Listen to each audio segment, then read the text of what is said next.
Now, aliens from space and a place called Roswell. Charles Krause begins our coverage.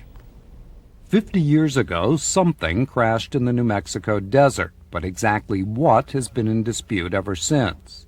The year was 1947. The place, an Army Air Force base just outside Roswell, New Mexico.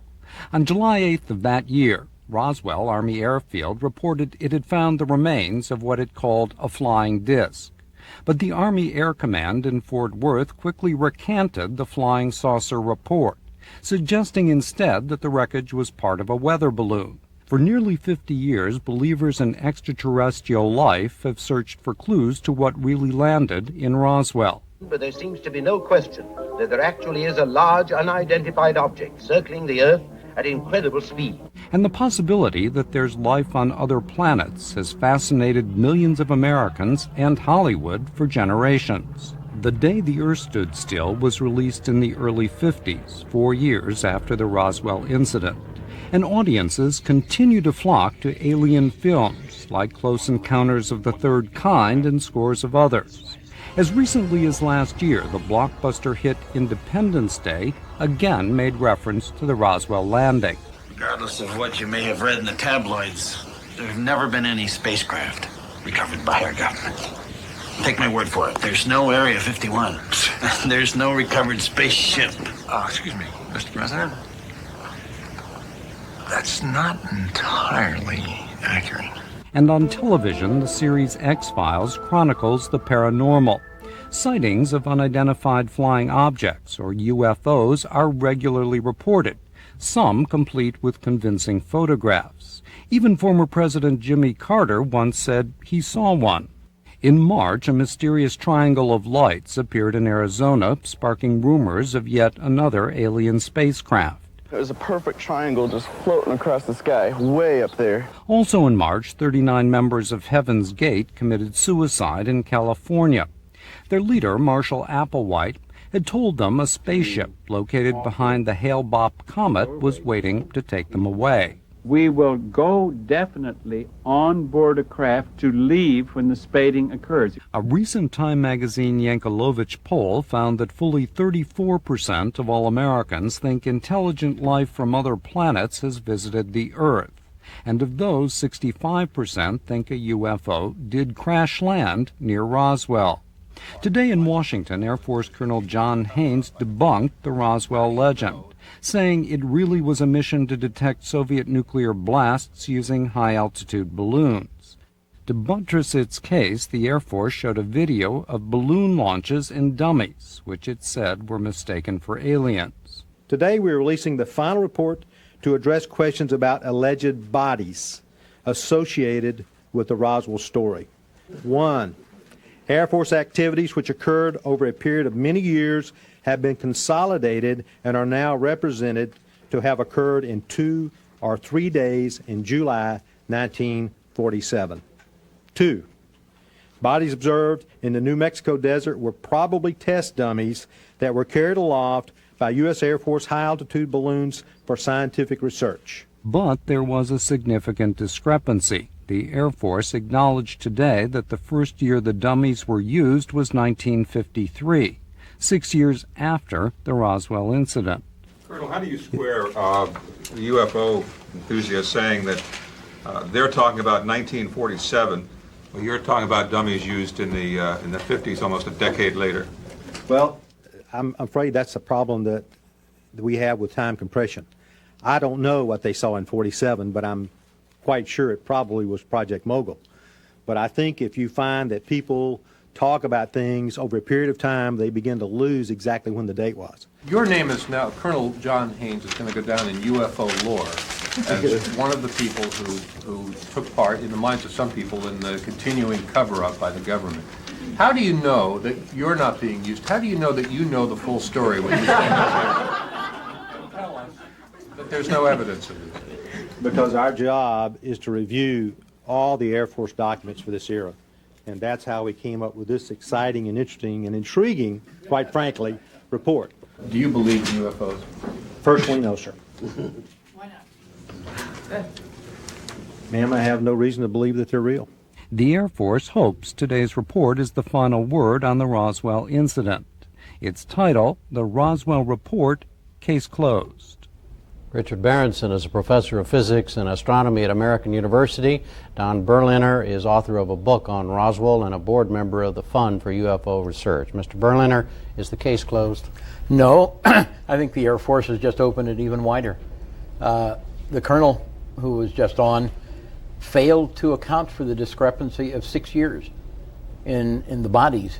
He referred only to the wreckage that was found at Roswell in 1947. He didn't explain how test dummies that were used in 53 could have explained what witnesses say they saw 6 years previously. Dr. Berenson, how do you feel? Well, I think from the standpoint of the Air Force, it probably is closed. I imagine they're a little exhausted with it. From the standpoint of UFO believers like Don, no, it is not, nor will it ever be. I think it's an article of faith. It would be impossible for the Air Force to produce any document that would be compelling, I think, to the real believer.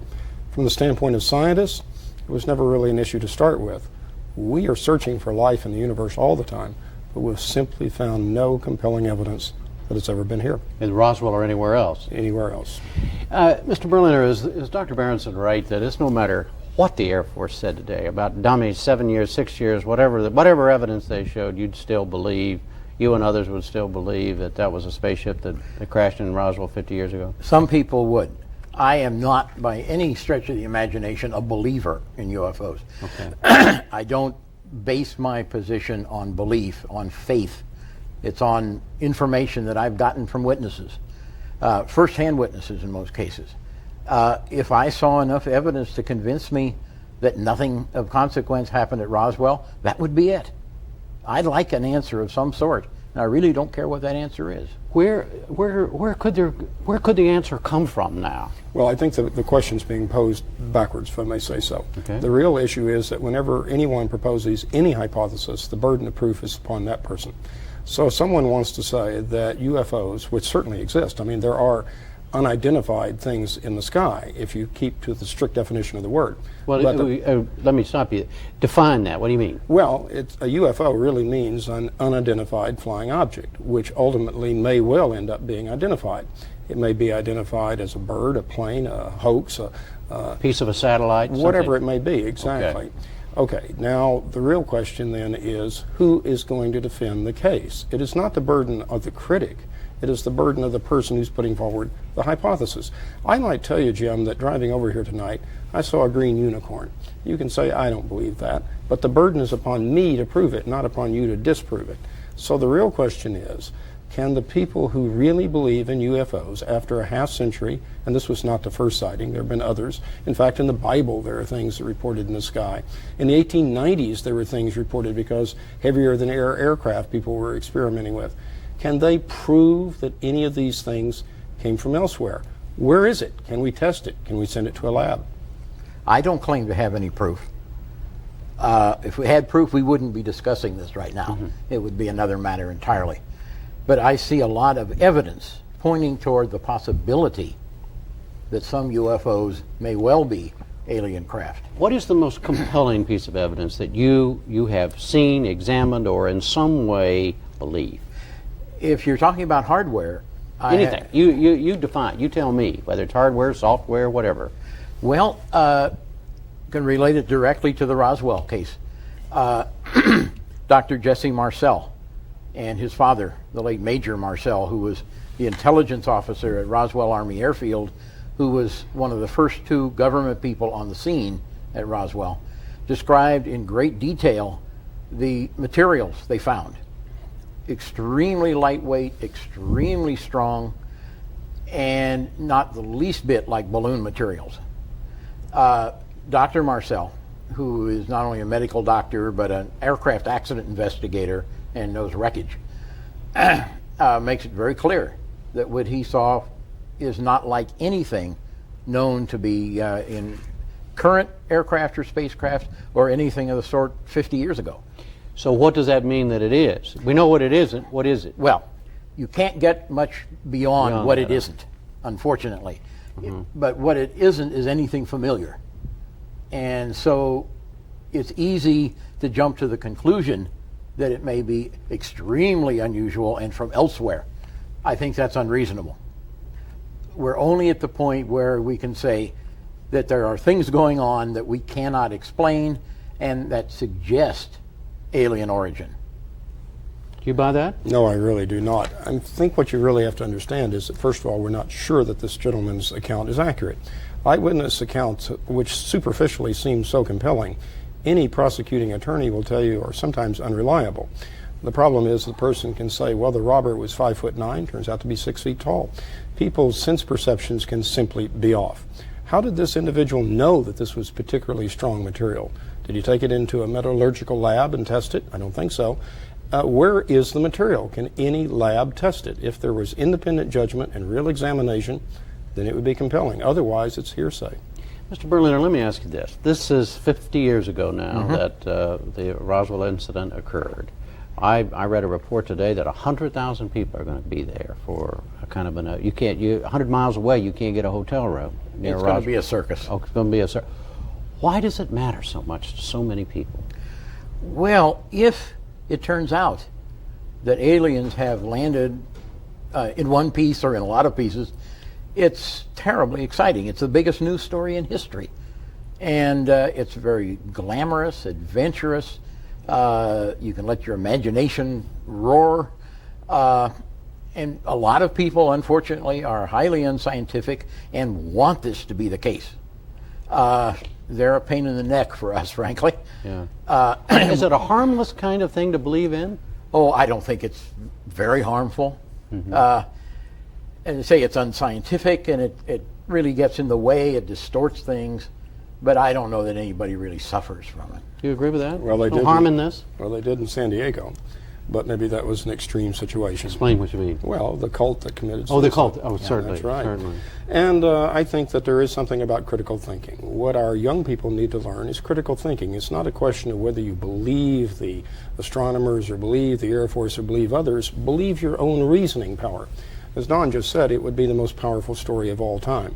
Why haven't good reporters ferreted this out and won the Pulitzer and become the greatest reporter of all time? Why haven't scientists, after a half century, revealed it and got the Nobel Prize? Why haven't the American industrial complex gone after this?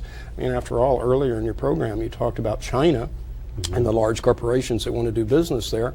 What about all the corporations that would love to build munitions to protect us for the alien invasion? And if there really were alien bodies here on Earth, remember Andromeda Strain, the Michael Crichton story? Right. Okay, what about the potential threat, not just to the United States, but to the world? Where are the other 200 nations in the world and their concern? So you're saying it just doesn't add up, just simple common sense? It doesn't. I think we're dealing with a matter that is very highly classified. And also, meaning that if in fact that's an alien spacecraft that crashed there 50 years ago, that it's so classified that nobody knows about it? Oh, well. Nobody can talk about it? Obviously people who are working on it, trying to understand it, would know about it. But as far as the general public is concerned, as far as the general scientific community is concerned, as far as the legitimate press is concerned, it could be kept from them. Well, a NASA official, one of our reporters interviewed a NASA official about this today, and he said, Associate Administrator of NASA, he said, wait a minute, we can't keep secret, something that we're trying like hell to keep secret, it's just a major thing, and no conspiracy like this could ever be pulled off for 50 years. We know about the secrets that haven't been kept. We don't know about the secrets that are still being kept, and there are plenty of them. We don't know what's really going on in the Air Force's test bases in Nevada, the advanced aircraft. They're classified, legitimately. And so we can't describe them. You think it's conceivable then that the U.S. government could keep this real story under wraps for 50 years without a substantial leak? Yes. No way in the world. I live in Washington. I don't think the President of the United States can keep something secret in the Oval Office for 2 weeks. In addition to that, I think you have to realize some other matters here too. This whole case really is a whole lot of circumstantial evidence. It would not make it to the court of science or to the court of law. It would all be dismissed. It's only in the court of public opinion where there is no review, there is no peer examination. And it's big out there, right, Mr. Berliner? It's what? It's big out there in the court of public opinion. Oh, yes. And getting bigger And, and I hope we can cope with it. all right. Gentlemen, thank you both very much.